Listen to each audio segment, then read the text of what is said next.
I'm here with Simon Sinek, author of Start With Why, and an upcoming book that I'm very excited about.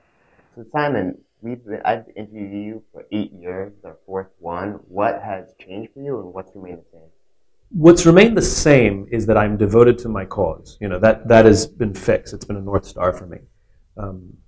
To wake up every single day devoted to this idea that we can create a world in which the vast majority of people wake up every single morning inspired, feel safe at work, and return home fulfilled at the end of the day is stronger now than it's ever been. The thing that's changed is I want to get that message out at scale, and I want to bring people to that idea and find and build the leaders that are more likely to help me create that world. And that becomes an ever more complicated and bigger game, which is incredibly fun. Life is definitely different than it was 4 years. Yeah, and you've spoken all around the world. You've done hundreds of thousands of airline miles, right? And you've spoken to CEOs and the military. And I think anytime you speak to the military, you get really excited, I can see. So what has been consistent in all, like, positive, consistent attributes you've seen in leaders across all industries? So, this question is such a common one in sort of like magazines and things, and you're like vision, charisma, it's like, well, I've met some fantastic leaders that don't have big Steve Jobs visions, and I've met some fantastic leaders who are sort of quiet and don't have that sort of, that big personality that you'd expect them to have. But they all have courage. Leadership, true leadership can often be lonely. It also often means bucking the system. It also means sometimes going counter to the overwhelming pressure. Most of the pressures on leaders today are to focus on short term, and the really great ones stay fixated on that infinite horizon. That's hard. That's unbelievably difficult. And then, of course, the things that you would expect. Very high integrity. They are cause-driven. They're people-focused. But courage is the one that seems to bubble up the most. And what have you learned about yourself through your travels and conversations? Oh, that I have a lot to grow. As much as I think I know, I don't know so much more. And I'm always being confronted by my own weaknesses or my own gaps in my own learning. So it's my own journey. I mean, this whole thing is my own journey as well. So how do you learn and then share that knowledge with your team, because your team is ever growing? It used to be just you. It used to just be me, yeah. So we're pretty good about sharing, but how I learn like this. I like conversations. I would rather meet someone than just sit and read a book about it. And so, because I like the banter and I like the tete-a-tete and the debate and the challenge, and I like presenting an idea that somebody pushes me on or pushing them on their ideas. And for me, so the more people I meet, the more I learn. What skills do you think will become more relevant over time as there's more automation and robots and artificial intelligence? Well, I think to one degree we overestimate that robots are going to take over the world. Just as especially people who are involved in tech, are very fond of saying that, whatever the statistic is, 70% of the jobs that we have today didn't exist 20 years ago. Well, just because we can't imagine what the jobs will be doesn't mean they won't be there. So I think there's that element of it, and there's a huge number of jobs that won't be automated. It's too expensive to create a robot to take baggage to put on a plane. It's easier to have people. Those jobs aren't going away. But I do believe that the skills that are going to be more important moving forwards are the skills of leadership, things like empathy and listening skills. I think they're becoming increasingly more important, especially as we become more disconnected, and we see rises in depression and anxiety across the board. It's not a generational discussion. I mean, it's across the board. And the way we counteract that is not with drugs or anything like that. The way we counteract that is by taking care of each other. And I think that those skills are going to become more important. And quite frankly, the better we are at creating relationships and trust, the more innovation there is. Innovation goes down when we work in a solitary way. It goes up when we work together to find solutions. How can people become more empathetic? Is it something you can develop? Sure, it's a skill.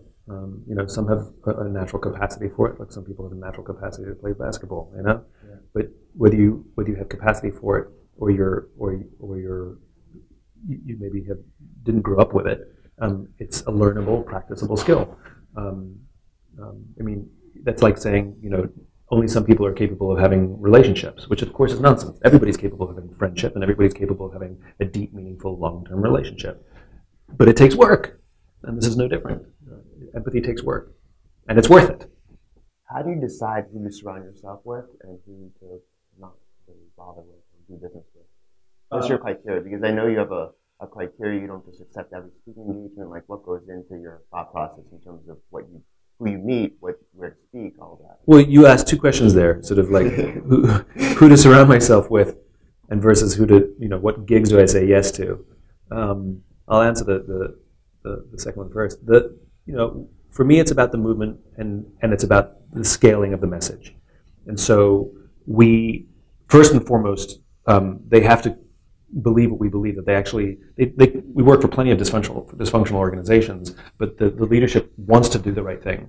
And if somebody sees me as just some sort of end of year, entertainment for the troops, for the sales staff, I'm not interested. I'm not interested in being an entertainer. But if they're serious about changing the way things are done and making a move, and pushing their organizations, I'm much more interested. And plus, scale is important to me. I'm much more interested in doing an engagement for a big industry event of 5,000 people representing 3,000 companies, because that means they'll all go back to their companies with the message, versus 30 of our top salespeople. Those tend to rank pretty low in the priority list, only because I have a limited amount of time on this planet Earth, and I got to take bets. I can't do everything. I literally don't have the days to everything. It'd be nice to, but I don't have it. And so I have to take bets as to where to say yes to, so that the message scales as much as possible. Who would you give voice to that might not get as much credit or visibility in your life? I've said this before. I think the military, those who wear a uniform, are some of the most misunderstood people and some of the most misunderstood cultures. I think generally too many people think that folks in the military are sort of like automatons, that it's this extreme command and control environment. It's just not that. It's just not what it is. There's way more independence and independent thinking and authority pushed down the ranks in military than you'll see in your average corporation. Go onto an aircraft carrier, and that thing is basically run by 19, 20, and 21-year-olds. You go to any large corporation, you don't give that much responsibility to a 19 or 20 or college grad, a 22-year-old. They just don't. I'm impressed by that. Plus, it's an organization where you and I call the people we work with colleagues and coworkers. They call each other brother and sister, and that bond, that relationship is truly deeper. And there's the feeling of brotherhood and sisterhood. Some of the people I've met, I'm overwhelmed with gratitude. I'm humbled that they'll call me up and say, "Hey, brother," That means everything to me. That some of them see me as one of their own, and I feel the same towards them, and that bond is deep. You're an optimist. It's something that you talk about. It's in your bio and everything. How do you stay optimistic in a world where there's so much negativity, especially online? I think that isn't that a reason to be optimistic, which is you'll see the things you focus on. And if we choose to focus only on the negative, that's all you're ever going to see. And if you choose to focus on the positive, then that's what you'll see. And you'll create your own narrative based on your choice of how you want to perceive the world, and your behaviors will follow accordingly. So if you choose to see the world only in negative terms, you'll be more defensive, you'll be less likely to take the risk of trust, more cynical, right? If you're more optimistic, you'll tend to find bright sparks, you'll tend to find good people, you'll tend to take more risks of trust. And so, I think, not to mention the fact that I think the single best strategy to beat pessimism is with optimism. And so if we are concerned with the amount of negativity, then it's essential for us to be positive, because that is how we will advance something bigger than ourselves and overcome. Do you think one way to be more positive is to surround yourself with people who are already positive? Of course. And how do you find those people?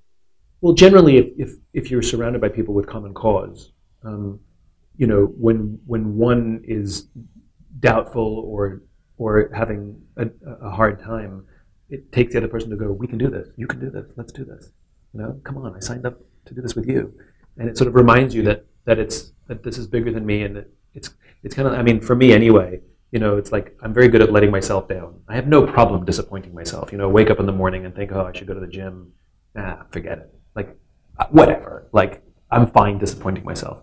But if I'm meeting someone at the gym, I'm going to go because I don't want to let them down. If I'm running with somebody, I'm going to keep up the pace because I don't want to let them down. So it's the same thing. Accountability. Yeah, it's accountability. And when you're accountable to someone and with someone in something cause related, then you show up. So I think Seth Godin has had a pretty big impact, and I've seen that all play out over the years. What have you most learned from him that's most changed you? How you act and present and speak? I mean, my favorite thing about Seth is he's a pusher, and Seth more than most pushes me, like one of the challenges of sort of standing on a stage is there's literally a spotlight on you, and you have this sort of air of authority, and you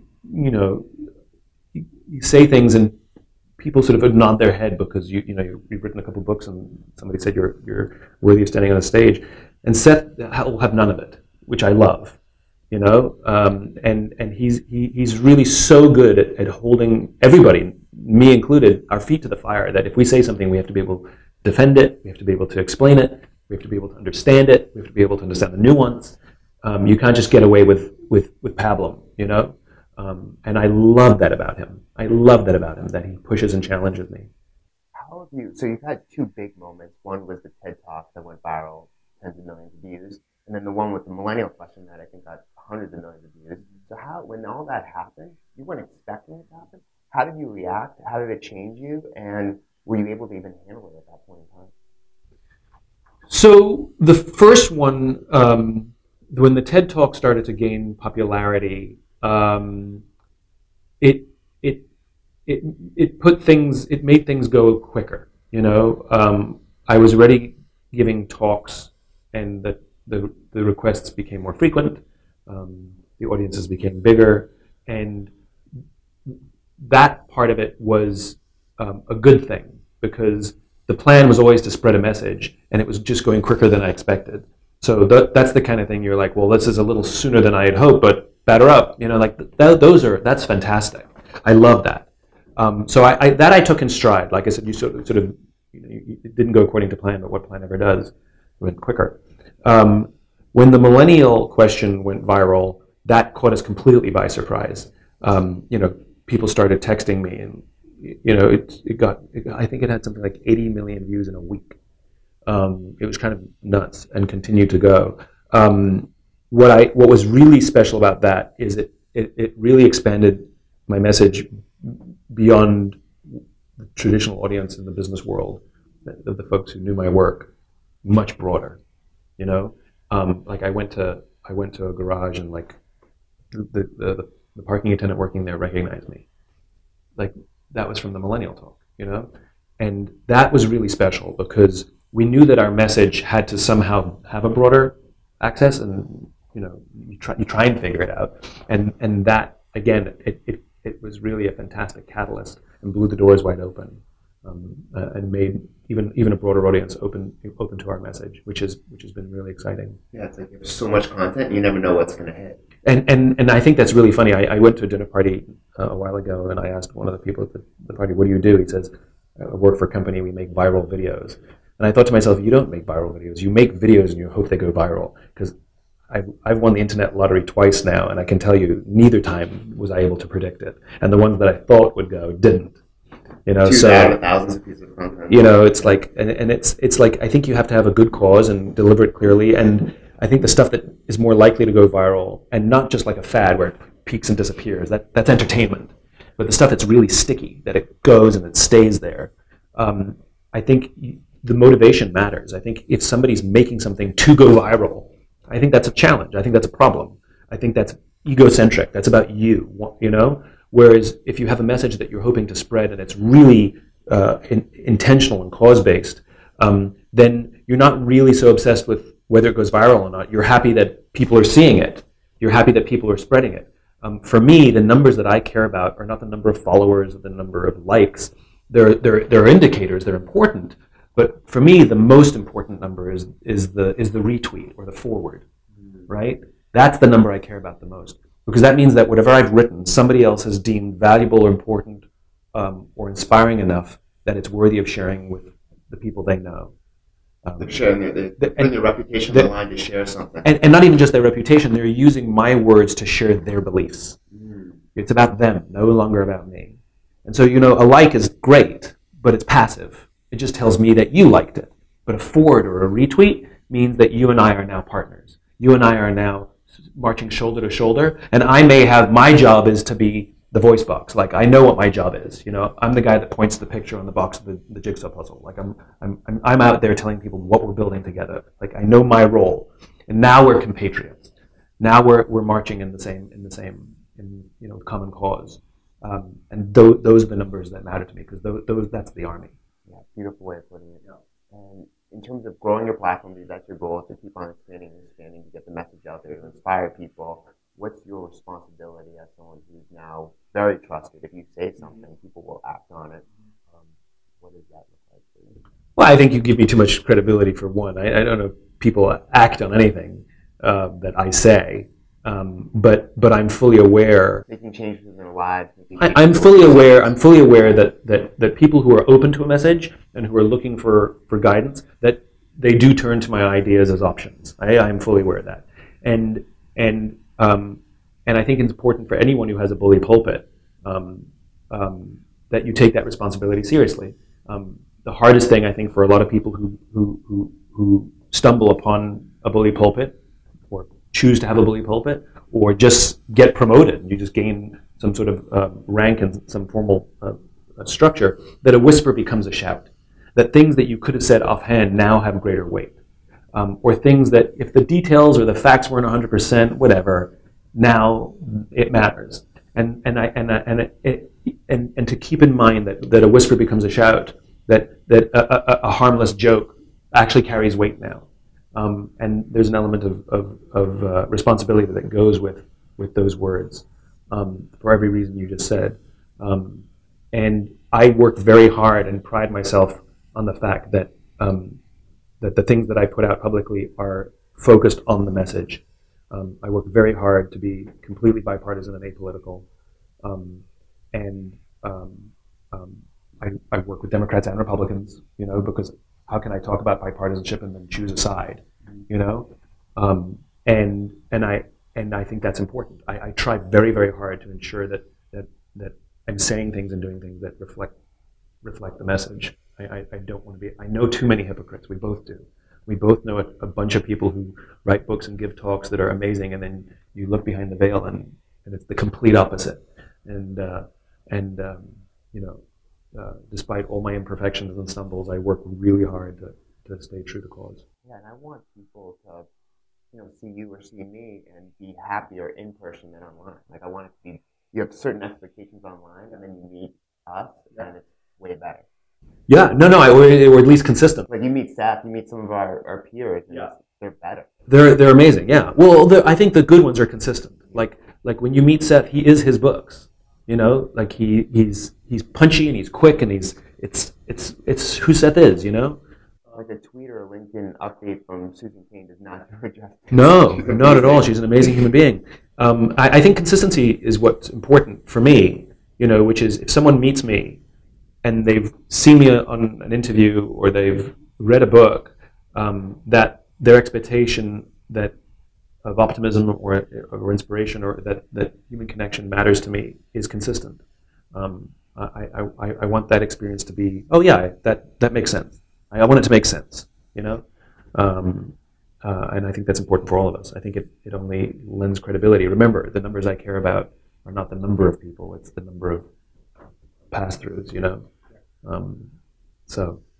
And what's your best piece of career advice? The best piece of career advice is probably, you don't have to know all the answers, and if you don't have to pretend that you do. I think the single most important lesson that I ever learned was the courage to ask for help and the courage to accept it when it was offered. I don't know everything, and I can't do everything, and sometimes I'm an idiot. A lot of times I'm an idiot.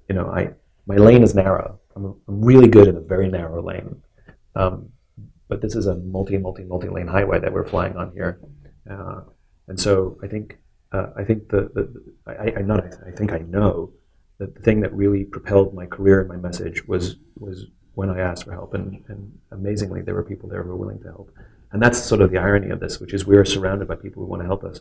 They don't, because sometimes they don't think we need it, because we don't ask for it or we reject it when it's offered. So there's no lack of will. It's usually on us. Yeah, and I think that's one of the biggest myths for successful people. Like, people think we have it all figured out, but we're always figuring it out, because there's always new challenges. There's always new people that are coming to our lives. We're pushing ourselves to each new book, each new speech. We're expanding, and that creates new challenges. Ambition creates challenges. I mean, I my work is semi-autobiographical. Start with Why was a lesson that I learned on how to find my passion again after I had lost it. I was going to work every day and didn't love it, and that was a problem. That was supposed to be a book. And Leaders Eat Last was what the lesson I learned as my message started to spread. I started having trust issues, because all of a sudden, I had more friends and my jokes were funnier, and I didn't know who to trust. And I had a few experiences that really shook my foundations. And so that wasn't supposed to be a book either. And now The Infinite Game is yet the next stage in my own journey, which is, well, how do you be an idealist in a world that's obsessed with, now, not later? How do you be a long-term thinker in a world that's obsessed with near-term and short-term? How do you care about big ideas when everybody cares about me right now? So the solution I found was learning this infinite mindset. It helped me. So it's my journey. All my work is my journey. In service of others. In service. Well, when I realize that something works for me, I share it with my friends and the people I care about, or people I meet. And when it resonates with them and it helps them, then I realize that I should probably share this with more people. You believe you have to be selfish before generous, as in you have to figure your own stuff out and then become a symbol, somebody who can support and influence others because you understand yourself? I think there's a paradox in being human, which is at every moment of every day. Now, this is where, like, Maslow's hierarchy of needs, I disagree with it. I think it's, Maslow says, the bottom of the pyramid is, food and sustenance comes first, and relationships, I think, are like second or third up the rung. But you hear these amazing stories of, nobody commits suicide because they're hungry. They commit suicide because they're lonely, which means relationships seem to matter more than food, in some respects.